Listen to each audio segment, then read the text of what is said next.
One word has been popping up a lot more, not only in home cinema, but also in modern hi-fi systems. Room correction. And some people say it is the next big thing. So does that mean I have to correct my room? Like move around my furniture and my stereo tells me how? Nah, that's the wrong kind of room correction. But what does room correction do?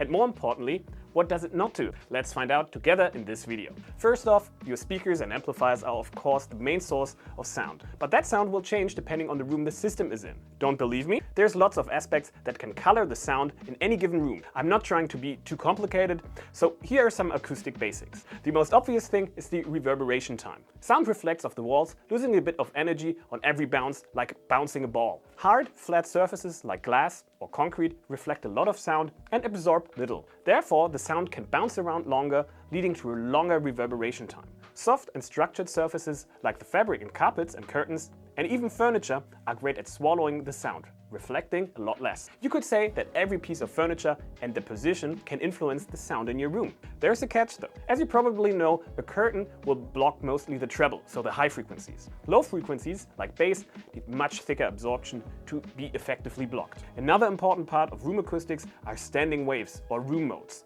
which happen when the sound from a speaker collides with its own reflection. This either amplifies or cancels out certain frequencies. Sort of like when two waves meet each other on water. Where in the room and at what frequencies these room modes occur depend on the room dimensions and the speaker placement. The room modes are the reason why you can experience that your system has too much bass or too little bass, or that the sound is super uneven when you walk around the room. Generally, you can lower the negative effects of room modes by absorbing the problematic frequencies before they can interfere with themselves. For example, via bass traps. But that can be a hassle and expensive. Now that you understand some of the very basic aspects of room acoustics, you can probably understand what room correction system tries to do. It tries to reverse the effects of the room on the sound to make your system sound the best it can. This is not a straightforward process, and many companies have had their own go at creating their own spin on it. In HiFi-Klubben, there are 3 different mature room correction systems that are available in a selection of our products. Let's have a look at them. Maybe the most well-known one is Audyssey, that is widely used for AV receivers and has been the staple with Denne and Marantz AV receivers. During the setup process, you connect a small microphone to the amplifier. It then asks you to put it into different positions, and it plays a so-called sweep on each of the speakers. With these noises, it tries to listen to each speaker's frequency response at the listening position. The setup, together with Audyssey, gives some tips on what setting to use. It helps to smooth out the sound, especially in the bass region. Also, it measures the delay, or in other words, the distance and the loudness level of the speaker, to give the most balanced sound on the listening position. When setting up an AVR, we always recommend you trying this out. There are 3 tiers of Audyssey, called Audyssey Multi-Q, Multi-Q XT and Multi-Q XT32, that are all calculated and processed on the AVR itself. The difference between the tiers is the resolution and the quality of this calculation. So you have a more detailed and intricate sound when using AVRs with the higher tiers. It usually comes on board with these AVRs. There's also an optional paid-for app that moves the correction and calculation steps to your smartphone, shows more info and visualization of the measurement, and can offer better result with its more powerful processing power. It is always worth giving Audyssey a try.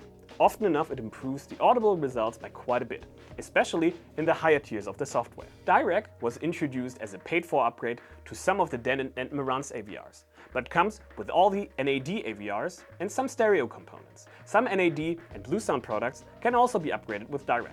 So, what does Dirac do? Or rather, what does it do differently? Well, the basic setup is similar. You have a microphone that is connected to your amplifier or even your laptop. It asks you to place the microphone in some positions around your seating position and proceeds with the measurements. The approach is a bit more transparent and customizable compared to Audyssey. It also does sweeps with all the speakers and shows you the result for all speakers in an overview. This is great for all the people who are into this stuff. You can often clearly see the effects of your room has on the sound, causing all kinds of dips and peaks in the frequency response. It then analyzes the sound to see what corrections in time and frequency response need to be done. Contrary to Audyssey, the calculations are neither done on the device or your laptop. The data is sent to Dirac and the calculations are done by powerful cloud computers in Dirac server farms. By offloading these calculations, you get a very good result, leading to more refined correction. Also, you can adjust the so-called target curve for every speaker individually for your taste. That means more or less you can set the desired frequency response your speakers are supposed to have in the room, and Dirac figures out the magic. It is difficult to describe what Dirac does differently to Audyssey. I put it like this.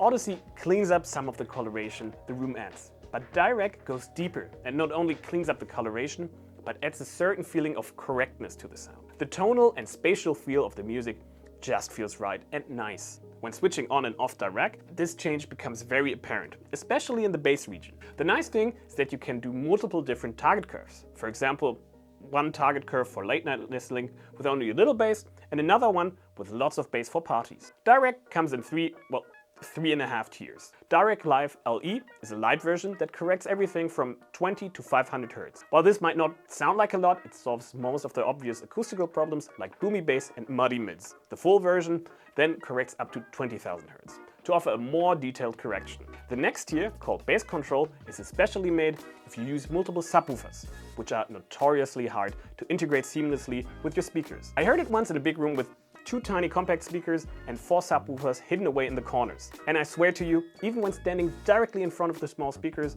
I was convinced they reproduced the bass, until I was shown the subwoofers. The last and newest tier is ART, short for Active Room Treatment. It is specifically made for surround systems with lots of speakers. Remember the explanation of room modes in the beginning? It tries to kind of reverse those effects. The short and technically very sloppy explanation: imagine in a surround sound systems you have speakers in the front and speakers in the back. The speakers in the front play some music that travels through the room, and when it arrives in the back, the rear speakers plays the negative of that music. So it is cancelled out, and instead of reflecting in the back of the room. Now imagine that for like 15 speakers playing different things at the same time. What's the saying again? Any advanced enough technology looks like magic at some point. At the time of shooting this video, there's barely any product on the market that supports ART though. We're hoping for some exciting products in our lineup with ART soon. Lastly comes RoomPerfect by the Danish brand Lyngdorf for its stereo and surround products. The system has been on the market for over 10 years, but as Peter Lyngdorf himself says, he wouldn't have named it that way if it wasn't perfect. Years and years of development by lots of engineers went into it. And without bragging, I think it might still be one of the best correction systems on the market. The approach to solve room issues is drastically different to Dirac and Audyssey, by more or less working with the room as opposed to against the room. You connect a mic to the amp and follow the instructions on the screen of the amp or your mobile device. You measure once in your seating position and then in random room positions with the mic pointed randomly somewhere. What? Why random? Well, RoomPerfect's approach is to understand what is happening in your whole room, rather than only your seating area. And that way, it can better act on the room's acoustical issues. It also does not use the short sweeps you know from other room correction systems, but very long multitone signals for bass and treble. This has some big advantages. First, if you do a sweep and there is a noise in the background that you might not even hear, that will still be part of the measurement and might change the correction results. With the long signals, possible noises are overwritten by the right signal. Also, by playing multiple tones at the same time, you're able to really fill the room with acoustical energy and produce all the acoustical problems mentioned in the beginning. Only once you can properly produce the problems can you measure them and correct for them. The last advantage is that with using the multitone signal, the sound characteristics of your speaker can be measured and preserved. Other measurement systems tend to try to fit the speakers to their target curve, regardless if the speaker can actually handle it. I think the big advantage here is that it just sounds so damn good. It preserves your speaker's sound signature, sounds more natural, beautifully dynamic and spacious, while keeping the correctness I mentioned with Dirac.